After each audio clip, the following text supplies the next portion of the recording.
Retirement was supposed to be a reward, but for many single men, the reality isn't a celebration. It's a quiet house, a shrinking social circle, and a growing question: is this really it? Today, we're going to talk about why thousands of men are leaving the West behind, not just for the weather or the cost of living, but to find a version of themselves they thought they'd lost. Let's start where people don't usually expect this conversation to begin, not in Thailand, but in the months after retirement. Retirement is supposed to be the reward. You work hard, do the responsible thing, and eventually life finally slows down. For some, it's a happy chapter full of family and friendships. But for many single men, particularly after divorce or loss, the reality feels very different. Here's the truth we don't always talk about. For a lot of men, work wasn't just income, it was identity. It provided a structure that answered the big questions of who you were and why the day mattered. When that stops, the silence can be deafening. The freedom feels wonderful at first, but once the novelty wears off, a harder question appears: who am I now? Loss adds another layer when it's through divorce or the passing of a partner. The family home often becomes too big and too quiet. The social world that once felt full suddenly becomes surprisingly small. The world doesn't always give men easy pathways back into connection. Many men over 50 have very few close friendships, people they can actually talk to when life gets difficult. Their social circles were built around work or shared family responsibilities. When those structures disappear, the friendships often fade too. Then there's the financial weight. In many Western countries, retirement isn't the comfortable finishing line people imagined. It's a constant calculation of rising bills and energy costs. You aren't necessarily poor, but you're never truly relaxed. When you put all that together, identity changing, social circles shrinking, and financial pressure building, a question begins to form. Is there another way to live the next chapter? And that's where this story really begins.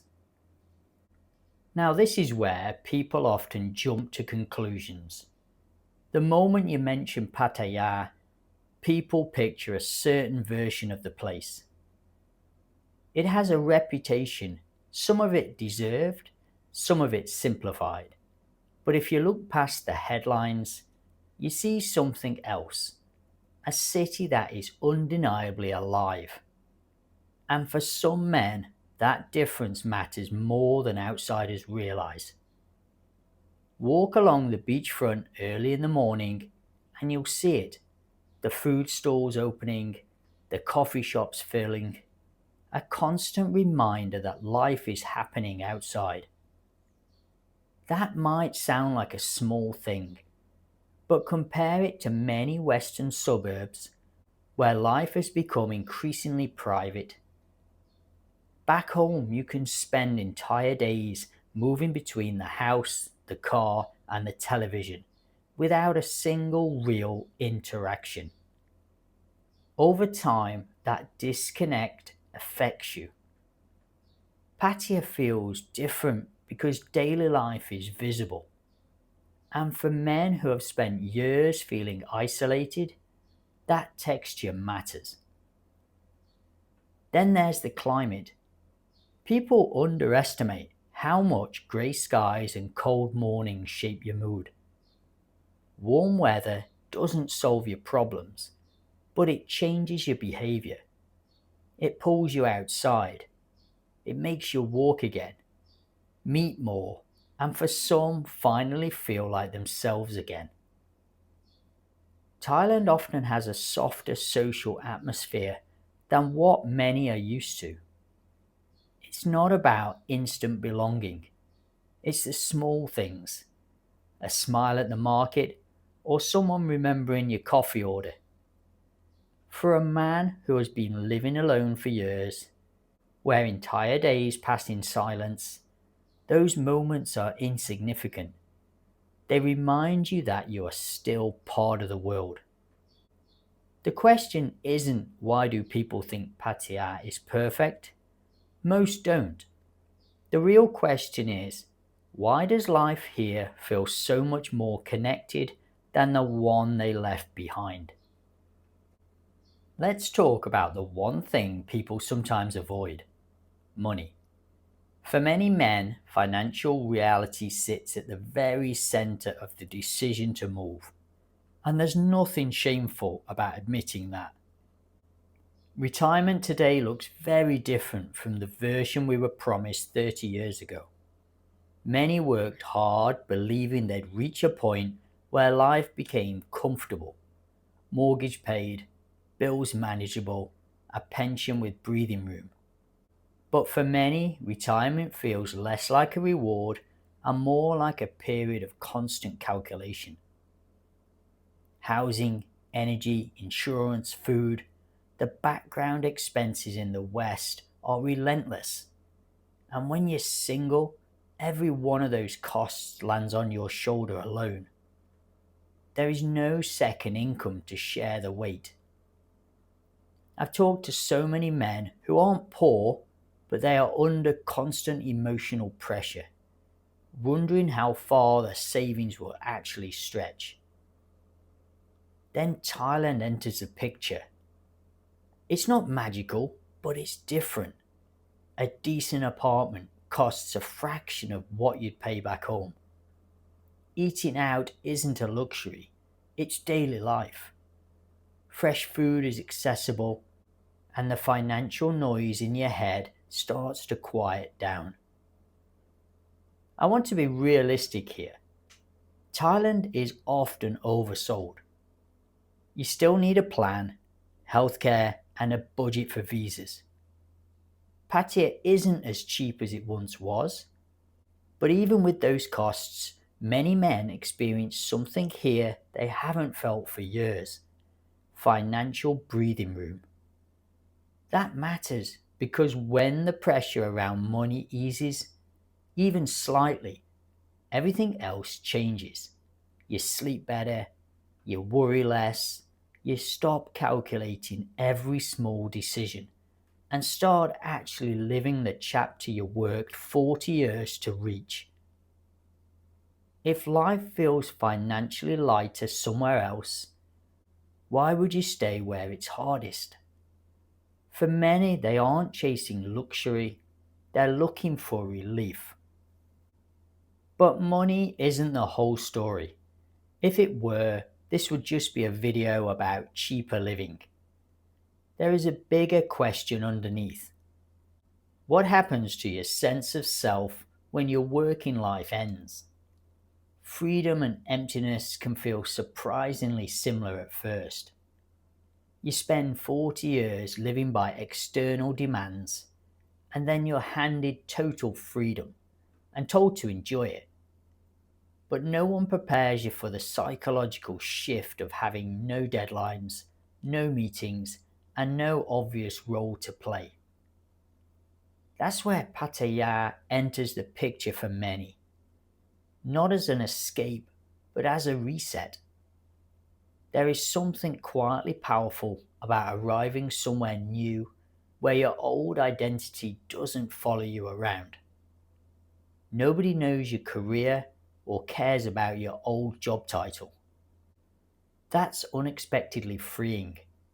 It gives you permission to experiment again, to build new routines, and to discover what you actually enjoy when no one else is designing your days for you. Many men spent decades being the responsible one, supporting families and meeting obligations. Good things, but highly structured things. Suddenly life asks a question you haven't heard in years. What do you want now?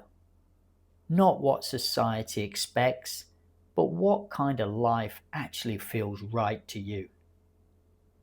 Not everyone wants that level of reinvention, and there's nothing wrong with staying close to home. But for others, the chance to redesign life, even imperfectly, is energizing. Pattaya gives men the permission to try. We need to be completely honest here. No place deserves romanticizing, and Pattaya certainly doesn't. You've probably seen two extremes online. One says it's paradise, the other says it's a disaster. I think the truth sits somewhere in the middle. Pattaya gives you a lot, but it asks for things in return. First, there's the heat. Living in tropical humidity year-round is very different from a 2-week holiday. By May, the heat is draining, simple tasks feel heavy, and walking at the wrong time of day is exhausting. It is a physical tax you pay every single day. Then there's the city itself. This isn't a sleepy village. It's busy, chaotic, and loud. The traffic requires constant attention, and the noise is just part of the landscape. Some men adapt quickly, others never quite do. Then there is the reality of being a foreigner. Language barriers are real, and you can live here for years and still feel like an outsider. Add to that the bureaucracy, the constant cycle of visas, renewals, and changing regulations. There is an administrative side to living here that the dream version of Thailand rarely mentions. And we have to talk about loneliness. Moving here doesn't automatically solve it. Geography isn't a cure for emotional patterns. A man who struggles with isolation at home will still struggle here if he doesn't build a new routine and a new purpose. The scenery changes, but the deeper work still belongs to you. The men who thrive in Pattaya are the ones who arrive with realistic expectations. They understand the trade. Warm weather but intense heat. Lower costs but complex visas. More freedom but more personal responsibility. Every life choice involves trade-offs. Pattaya is no different. Despite the challenges, many men don't just visit, they stay for decades. Eventually, Pattaya stops being Thailand in the abstract and simply becomes home. Part of that is practical. You build a routine, you find a doctor you trust, and you learn which streets to avoid in the heat. Familiarity matters as we get older, but practicality doesn't explain the whole story. When I talk to long-term expats, the word I hear most isn't excitement, it's relief. Relief from the constant rushing and the feeling that life has become a never-ending list of obligations. When that pressure lifts, people often rediscover parts of themselves they thought were gone. They sleep better, they laugh more, and they become more social. It's not that Thailand magically changed them, it's that the stress of their old life finally stopped shaping their personality. There is also a genuine community here. It's messy and sometimes dramatic, but it's real. Whether it's a coffee group or just seeing the same faces every morning. That casual social structure is incredibly valuable. Loneliness isn't always solved by crowds. It's solved by being known somewhere. For many men, they finally feel seen here. I'm not going to oversimplify it. Companionship matters too. Feeling valued and less alone is a universal human need, and it's okay to admit that part of the draw. Pattaya won't work for everyone. Some realise they miss home more than they've expected, and that's valid. But for others, something quietly fits. They haven't found paradise, they've found a version of life that finally feels manageable, comfortable, and genuinely their own. You know, after making this video, I've realized something.